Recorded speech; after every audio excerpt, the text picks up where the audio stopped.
E aí, gente, tudo bem? Vamos falar hoje, né, sobre Sócrates, Platão e Aristóteles, filosofia clássica grega, séculos 5 ao 4 a.C., né? Em relação a Sócrates, nós já temos aqui no canal vídeos sobre ele e os sofistas, certo? Então eu vou fazer uma breve explanação aqui sobre Sócrates, principalmente em relação ao julgamento de Sócrates. E aí nós vamos aprofundar mais aqui sobre Platão, tá? Platão e depois Aristóteles em outro vídeo, certo? Em Platão nós vamos ver aqui, gente, a questão da metafísica platônica, a ética e a política, tá ok? Tranquilo? Então vamos lá, gente, fazendo uma breve explanação sobre Sócrates, tá? Sócrates é um filósofo do século 5 ao 4 a.C., ateniense. Sócrates é muito angustiado por querer saber quem era a pessoa mais sábia de Atenas, né? Sobe até o templo de Apolo, né? Lá chegando, se depara com aquela famosa frase, conhece-te a ti mesmo, né? Já que dali já chama a atenção de Sócrates. Sócrates vai falar com a Pitonisa, que era a sacerdotisa do local, e ela no transe lá, depois de se comunicar com os deuses, ela acaba dizendo a Sócrates que o homem mais sábio da Grécia, né, é Sócrates, né? E Sócrates sai de lá meio inconformado. E ele sai de lá pensando em ir até Atenas e começar a questionar as pessoas que aparecerem na frente dele, né? Sejam artistas, políticos, pessoas de estirpe alta, né? De uma classe alta. E aí o que acontece? Acontece uma reviravolta. Por quê? Porque Sócrates acaba incomodando certas pessoas que não queriam ser incomodadas. Sócrates acaba gerando em Atenas do século 5 ao 4, né, um incômodo assim que hoje, nos dias atuais, nós encontramos em relação a muitos professores em sala de aula, quando a gente começa a encontrar pessoas querendo interferir no modo de dar aula, né, no modo de expor ideias na sala de aula, né? E aí o que acontece com Sócrates, voltando aí o tema, né? Quando Sócrates ele começa a questionar as pessoas, os cidadãos de Atenas, não é? As pessoas que passavam na frente dele, das mais comuns, as mais poderosas, ele começa a tocar em certos calos. Por exemplo, Sócrates vai ser acusado por Lícon, né, Mileto e por Ânito, por 3 crimes. Primeiro, corrupção dos jovens. Segundo, desdenhar, né, de se desfazer dos deuses de Atenas, né? E o terceiro seria, né, a criação de um novo deus, né? Ou seja, o daimon, né? Então assim, gente, o daimon, indo logo ao assunto aqui, nada mais é do que a voz da razão, né? Segundo Sócrates, nós devemos refletir sobre a vida, nós devemos escutar o nosso daimon, a nossa voz interior, né? A nossa voz racional, não é? Em relação aos deuses da cidade, Sócrates não se desfez dos deuses da cidade, mas como todo bom sofista, né, e os 3 aí que eram, né, tanto Mileto, Ânito e Lícon, viram na questão do daimon uma oportunidade de dizer que Sócrates estava criando novos deuses. Então foi a coisa bem casadinha com o que eles queriam, não é? Para a acusação de Sócrates. E o terceiro ponto foi ver os jovens, né, sendo colocados aí como vítimas de Sócrates, né? E Sócrates, nessa corrupção juvenil, vamos dizer assim, a qual ele foi acusado, Sócrates, ele nada mais fazia do que potencializar com que os jovens questionassem, aprendessem a olhar as leis, os costumes, as velhas práticas existentes em Atenas e começassem a questionar. E os mais antigos, não é? Os anciões da cidade de Atenas não iam gostar disso nem pouco, principalmente os políticos, né? Então, vendo isso, os políticos, principalmente, não iam gostar de ver suas ações sendo questionadas por jovens, não é? Tanto é que isso até hoje é assim. Quando você encontra jovens questionando a ordem existente, o status quo, não é? Os mandos e desmandos de governantes, você começa a ver certos questionamentos, ataques, né, diretos a instituições e a pessoas que potencializem, que possibilitem o jovem a questionar. E foi isso que aconteceu com Sócrates. Sócrates acabou sendo acusado, né, desses crimes por fazer com que os jovens abrissem a mente para o questionamento, certo? Então Sócrates foi julgado. Nós temos aí um livro escrito por Platão, que é a Apologia ou Defesa de Sócrates. Você tanto pode encontrar como Apologia de Sócrates, como Defesa de Sócrates. E você vai ver Sócrates ironizando, cara, ridicularizando a argumentação de Mileto, de Lícon, de Ânito, fazendo pouco mesmo, usando a plateia na sua defesa, não é? No último, no terceiro ato, vamos dizer assim, né? No último ato é que Sócrates mesmo destrói a argumentação dos seus acusadores, mas mesmo assim Sócrates acaba sendo condenado, ou seja, cartas marcadas. Platão conheceu Sócrates ali aproximadamente nos seus 20 anos de idade. Platão era um defensor ferrenho da democracia. E aí, depois de muitas coisas a serem discutidas com o seu mestre Sócrates, e depois, principalmente, em ver, né, o que aconteceu com o seu mestre, as cartas marcadas, não é? Todo o jogo político feito para eliminarem Sócrates, Platão desanimou com a democracia. Platão perdeu o ânimo em relação à democracia. Começa a defender a sofocracia, né? Que é o tipo de governo por meio do rei filósofo, né? Platão, por sinal, vai tentar até colocar isso em prática com o príncipe de Saracusa, né? Só que o rei vai acabar escravizando Platão, né? Imagina aí, o filho do... imagina o príncipe, né, filho do rei, chegar e dizer: pai, governar, ser rei é só um título material, passageiro, né? A verdadeira lição, o verdadeiro governar vem das ideias, né? Do pensamento verdadeiro de fato que vai além desse mundo físico, carnal, né? Então imagina, vem de um mundo espiritual. Então imagina um moleque dizendo isso pro pai dele, rei, tendo que governar, e ainda mais naquela época que era na base da espada mesmo, em cima do povo. Então imagina aí como é que era, né? Então Platão acabou sendo escravizado, né? Depois dessa experiência, seus amigos pagaram, né? Compraram, né, a sua liberdade, né? E aí Platão acabou voltando para Atenas, né? E aí Platão voltando para Atenas, nós vamos ter aí uma obra dele maravilhosa, que é a República.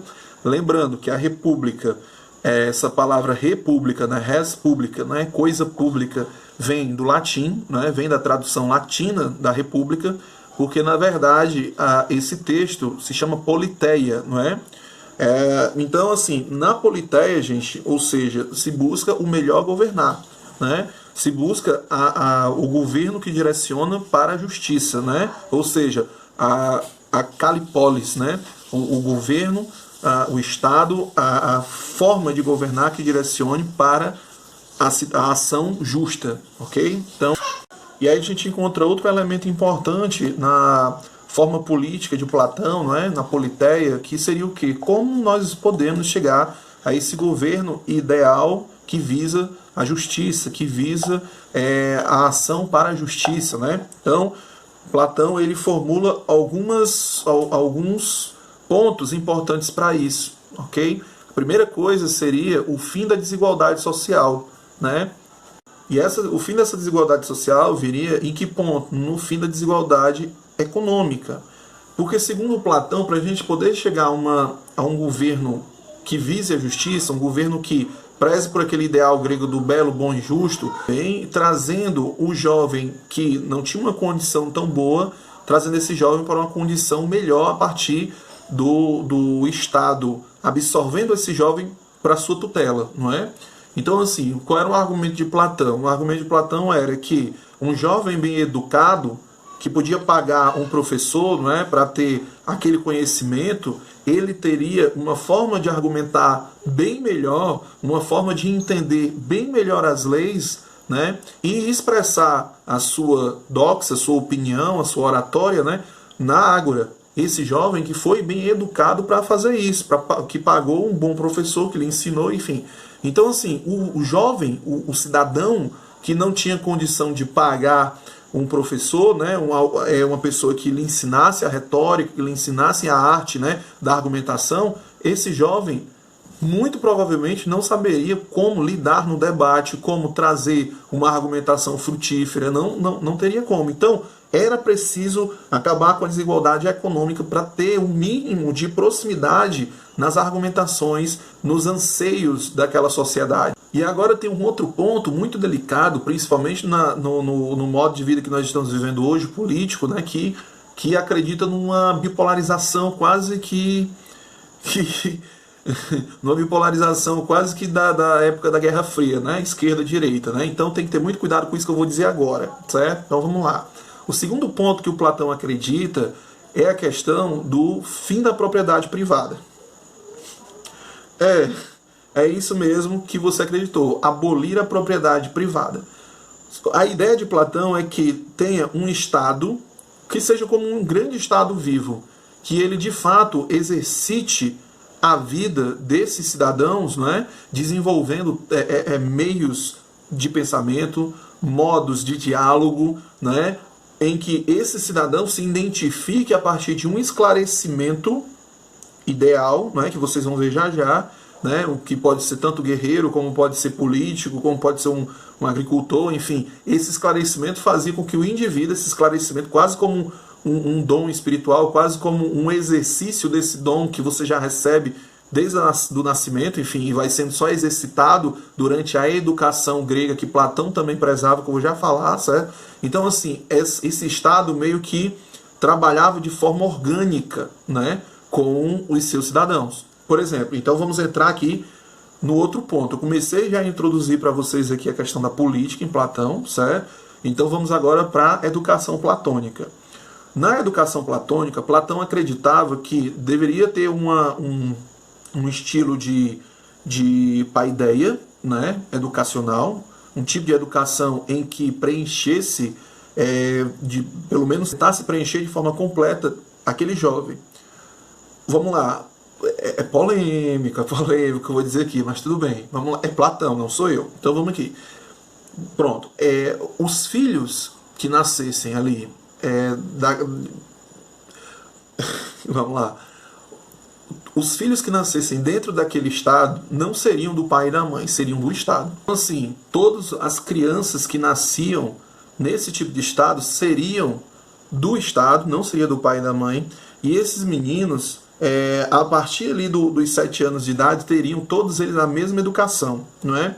Então, assim, não teria diferença do cara mais rico ao mais pobre. Se bem que, nesse modelo platônico, não teria mais essa desigualdade, certo? Então, todos, de fato, seriam membros daquela cidade, daquele Estado, ok? Beleza. Então, assim, o que esse jovem ia aprender? Ele ia aprender da metafísica, da filosofia, da geometria, da arte, da educação física ou ginástica, não é? Então, esse jovem ia ter essas disciplinas, vamos dizer assim, né? Para desenvolver o seu intelecto, para desenvolver as suas habilidades, ok? Aquelas habilidades que já vinham no pacote do indivíduo. Como assim no pacote? Você já nascia com aquilo dali, você só ia exercitando, trabalhando, né? Para ver qual habilidade você desenvolvia melhor. A da argumentação, a da guerra, a da produção, enfim, ok? Quando esse jovem chegava aos 20 anos de idade, ele ia ser testado. Iam ter vários testes para esse jovem poder ser direcionado, né? Ia ser, pronto, ranqueado. Esse jovem, ele passou pelos testes e mostrou que para a luta ele tem uma propensão muito grande, ele tem um direcionamento muito grande para a violência, para a luta, para a defesa. Então ele ia ser ranqueado num ponto, né? Esse jovem tem um direcionamento muito grande para a produção, para a criação, para o desenvolvimento de algo. Então ele ia para a agricultura, ia para o lado dos produtores, não é? Esse outro jovem, ele teria um potencial muito grande para a argumentação, para o raciocínio lógico, rápido, para o poder da oratória, enfim. Então esse daí já ia para o lado mais dos filósofos, né? Dos pensadores. Então pronto. Então você já vê aí, ó, a hierarquização, a divisão social acontecendo. A divisão social não seria pelo poder, né, aquisitivo, né, financeiro, né, mas seria pelo esclarecimento espiritual racional de cada indivíduo, né? Ou seja, se eu tenho um dom para o lado da produção, eu vou ser produtor, vou desenvolvendo isso durante esse período dos meus estudos. se eu tenho uma propensão para, se eu tenho um direcionamento para ser mais guerreiro, defensor da cidade, enfim, um soldado, então eu vou para aquele outro lado lá, né? Depois desses testes. Então, cada teste desse trazia um direcionamento, um posicionamento, ok? Então vamos lá, gente. Como é que isso acontecia? Já que você pode estar um pouco confuso, ok? Então vamos lá. Então vamos aqui, gente, ó. Como é que isso daí vai dar resultado, certo? Como é que a gente pode entender da melhor forma a educação platônica, certo? Então vamos aqui, ó. Vou botar aqui. Educação platônica, tá? A formação do indivíduo, vamos botar aqui, ó, formação do indivíduo, certo? Ele vai passar, esse indivíduo, nessa formação, por testes, né? Testes vocacionais, né? Por testes de vocação, né? Testes vocacionais. Gente, esses testes vocacionais, nós vamos ter o quê? Ó? Vamos ter um indivíduo aqui, ó, ok? Esse indivíduo aqui, que é o indivíduo platônico, né? Ele vai ser dividido em 3 pontos. Nós temos aí tripartição, temos uma tripartição, ok? Essa tripartição, gente, ela funciona como? Segundo Platão, nós temos aqui, ó, o racional, certo? Nós temos aqui, ó, a ira ou irascível, certo? Temos aí a ira ou irascível. E temos aqui embaixo, gente, ó, né, os apetites. Né? Os apetites ou concupiscível.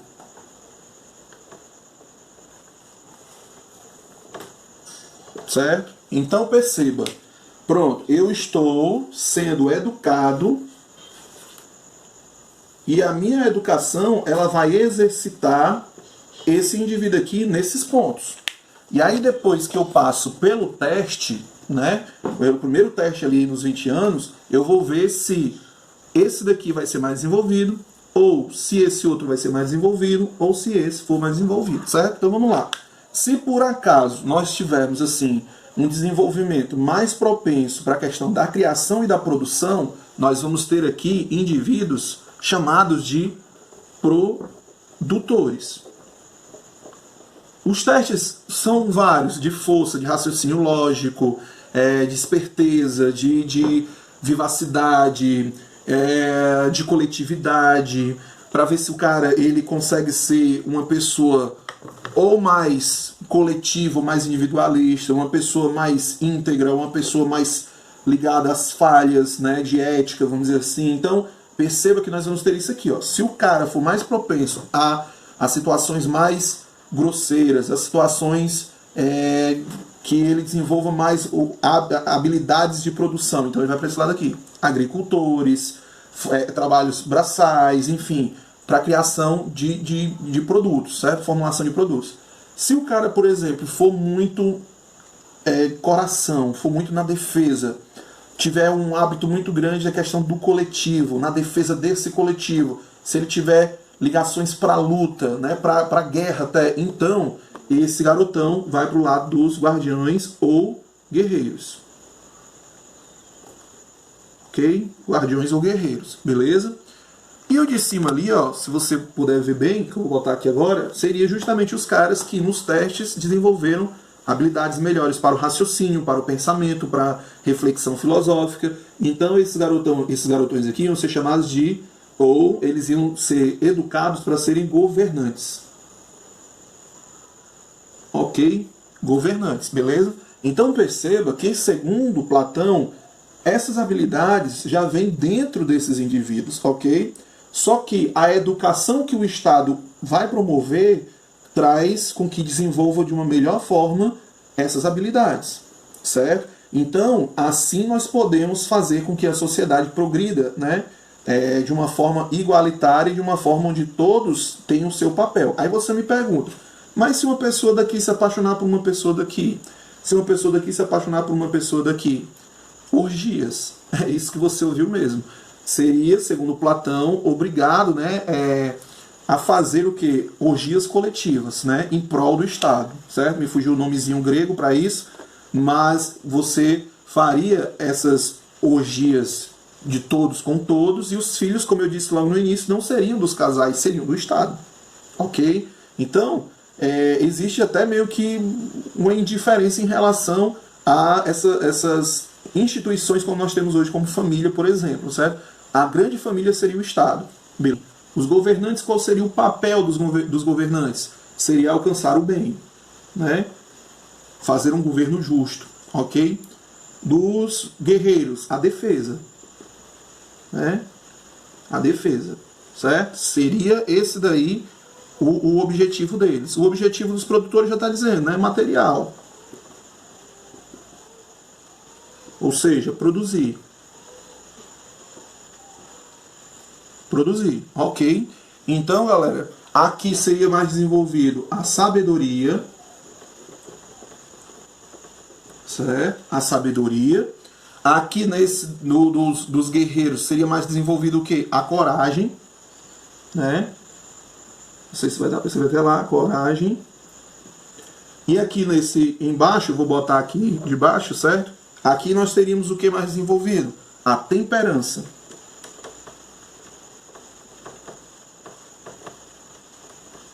Né? Nós iríamos buscar isso daí, a temperança, que é o controle sobre as vontades, ok? Então é isso, gente. Aqui é o primeiro momento em relação à educação platônica, beleza?